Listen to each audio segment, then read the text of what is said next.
This will be another little longer video, this time going over one of the three-wheelers we use during the summer to get around and mainly used to get to and from work out in the forest. And I think this one has been around here for 10 years. It's from 1986. We have had some issues lately with some squealing front brake and not a good feel in the front brake for some reason, but everything looked good in there, not overly worn. It did get a look through similar to what I'm about to do now, just after it was purchased. And I've noticed that one of the rubber dust protections here on the front fork has been broken this summer, so I wanted to go over that and also change the oil in the front fork. Just pushing the cap down, and it's a lock ring there holding it. It's a very simple setup, lifting the spring out, pumping out all the old oil and filling it with a suitable amount according to the manual. Yeah, new versus old, and the other fork might have looked even a little worse. A little syringe to fill up. Did a smoother, easier setup, like forcing it under the bench to be able to get the lock ring back in place, and it was also used to, well, maybe this is opening up the second one. And here the new dust seals, dust protections that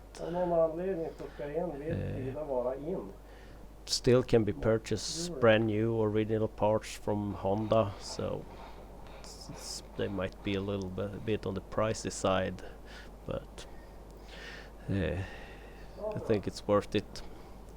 The front end, wanted to check the bearings up here, so hooked up some more strap to hang the handlebars and the front rack to not be in the way.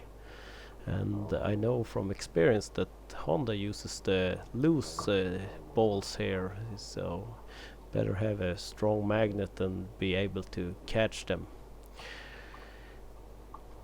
Because last time I remember we were searching for balls all over the floor for a long time, and then it was just a matter of cleaning everything up.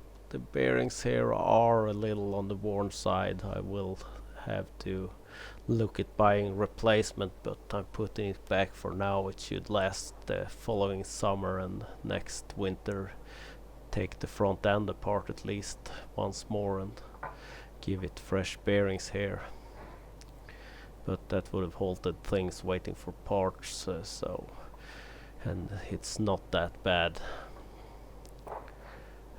Putting it back together, use the strap to hold the lower triple in place, some grease up top, and then being able to fit all the bolts up there, the upper bearing race, and then tightening things up.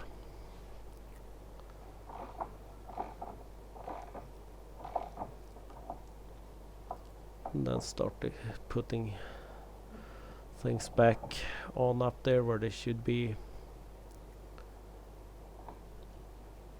Not overly complicated, but some of the bolts and nuts required are a little tricky to access. So, and then the front fork, fender,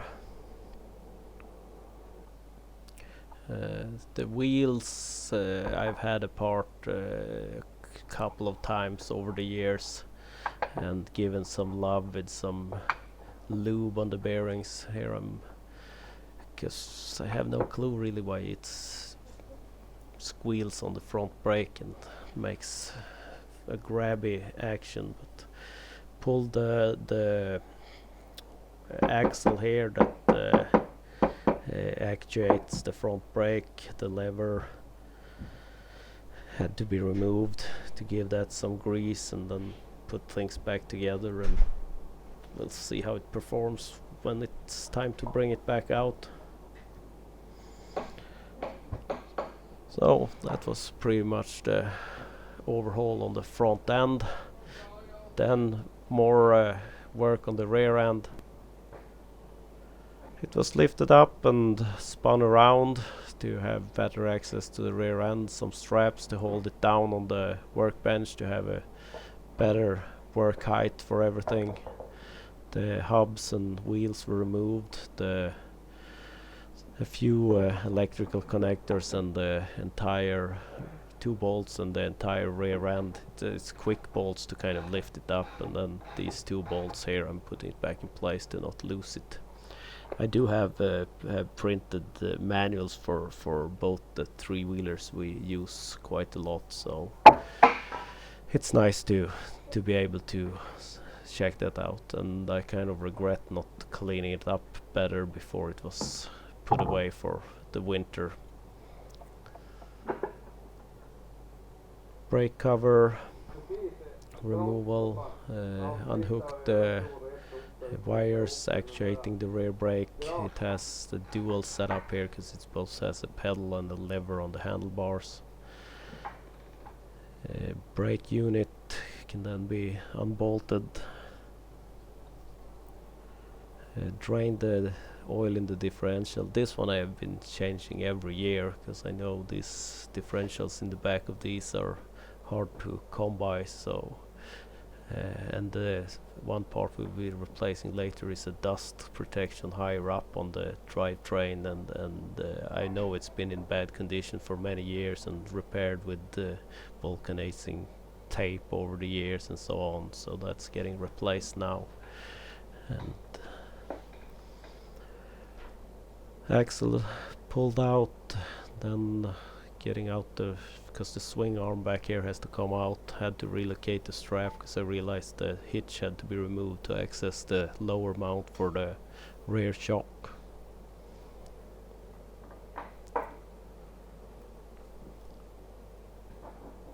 A few of the bolts here were on there quite well, but not too hard.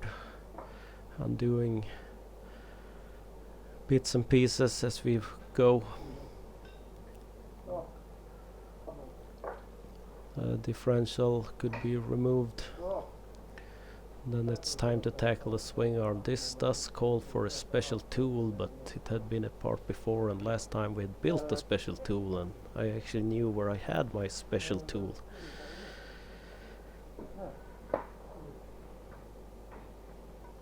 So it wasn't too hard. Then loosening the both mounts. The swing arm could be removed, and here we're comparing the new rubber I had purchased. It was not specified for this machine. This one, according to the internet, would be better and a lot cheaper because it's from some quad, I guess, or something that has a similar setup, so I had purchased that one based on that, and it's a tiny bit too big on one of the sides, but should still work fine. Had looked at the manual, and you should have the differential in place on the swing arm as you remount it and then slide the drive shaft into place. The bearings for the swing arm, even if they don't move a whole lot, they've looked good and were just cleaned and fresh lube added.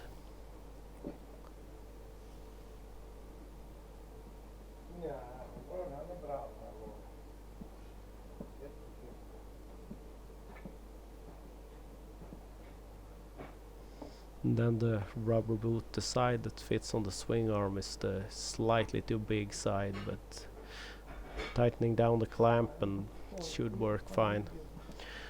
I could not get the joint, I'm not sure what that would call, the CV joint, or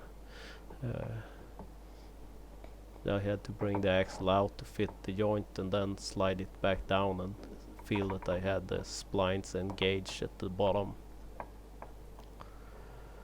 Then it was time to, this is more of a two-man job, trying to get it back into place because it's a little tricky lining everything up and get everything to get into place, and then as you get close you need to fit the bolts holding the swing arm.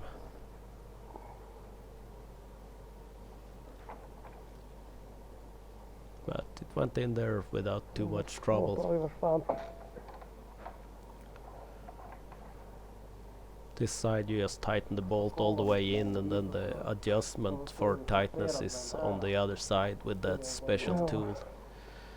So with the bolts on there good enough so that it stayed in place, it was just pulling the rubber boot into place on the engine side, and Oh no, was a little bit of a struggling with getting it in place, but not too bad. So peace of mind that you don't get a lot of dust in there that can damage things over time.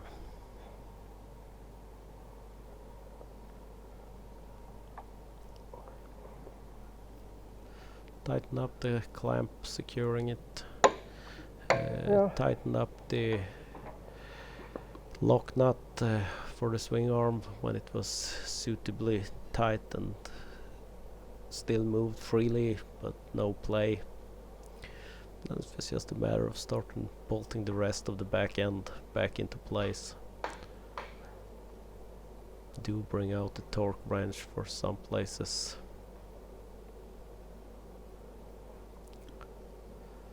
Rear axle could start going inside. There are splines that need to be engaged. I did run into some problems here because there is a dual bearing setup, and I wanted to try and feel if this correctly installed with the seal removed, so you can add some fresh grease to the other side. And I also ended up getting dust in there, so I pulled one bearing out to ensure that it's open between them and that I could get some fresh grease in there. I did reuse the bearing here after cleaning it very well and adding plenty of fresh lube.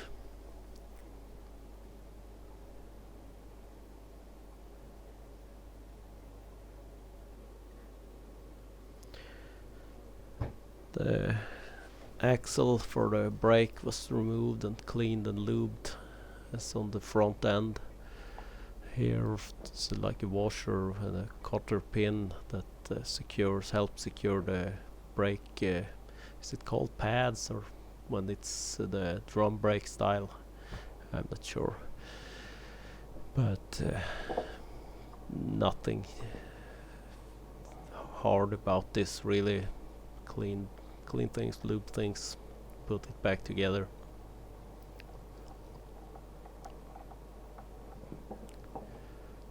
The brake drum itself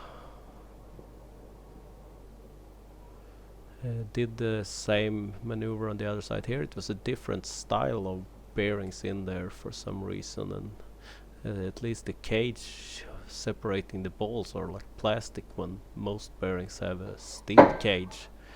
Decided to pull one bearing out here also to ensure that they were opened against each other, and I could also fit some lube into the bottom bearing easier.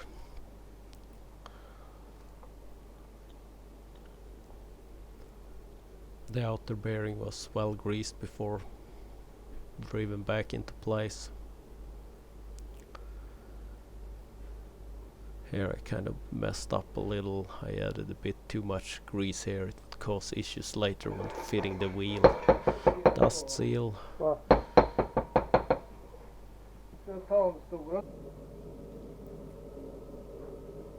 And the part here could be added back into place.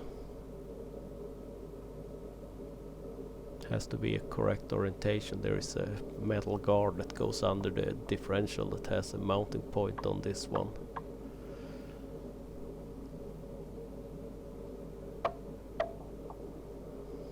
Rear shock could be remounted.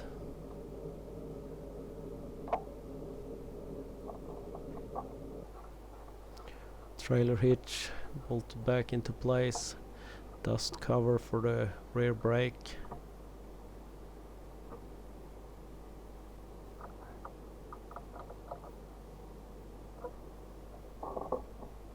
And here came the issue that I couldn't get the hub for the wheel deep enough because there was too much grease in there, not allowing me to push it all the way into place, but removing it and digging out some of the excess grease, and things went back into place smoothly. Remounted unhooked the wiring, brake wire for the rear brake, as I felt that the brake pedal was not operating smoothly, so it was removed, cleaned, lubed, put back into place.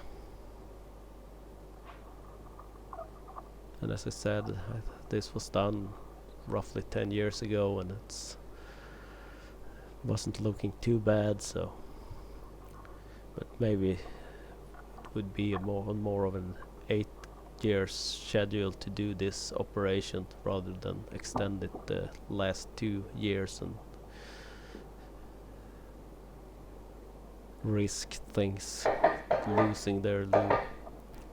Raised it up a tiny bit to have it flat and fill the rear differential, but here I ran into issues tightening the lid back up. The lid broke on me, but it turns out that the Honda dealer's closest one, it's still quite far away, had it in stock, it sounded like, so they must use this same lid on a lot newer models, I would guess. Otherwise usually I have to order everything. And looking at the brake, I think it was very little that held it apart. I think it had cracked a long time. It was just that little tab that actually held up. Pushing in one of those yellow plugs, it could be taken out the remainder of the damaged part. Found another yellow plug that would fit there for now, so we could remove it for a while waiting for parts. Engine will get an oil change later, but that's it for now.